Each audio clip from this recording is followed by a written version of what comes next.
It doesn't matter if we're lost on a mountain or involved with a natural disaster.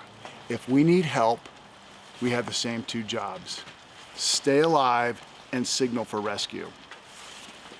This video shows two examples of how to effectively signal at night.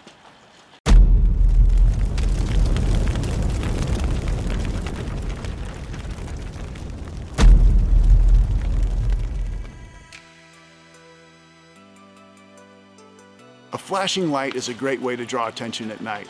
It provides both contrast and movement.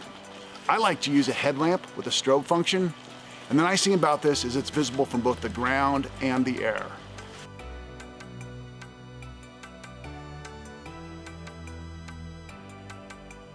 Our second nighttime signaling device is called the light wheel. It illuminates the night.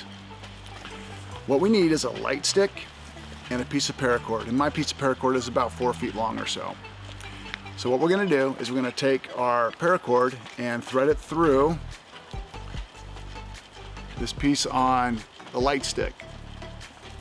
Now you can tie a bunch of different knots. I'm going to just tie a simple little slip loop here and then secure it with a half hitch. So nothing too fancy.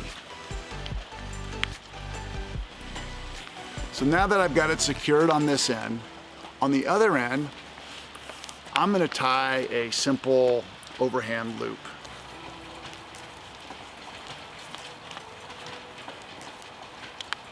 Now the only reason I'm going to tie this is so that I have something to hold on to when I whirl the light wheel around. Once you're ready to use your light wheel, what you'll do is you will crack the light stick, give it a shake to activate it, and then you'll start whirling it around, letting people know that you need help.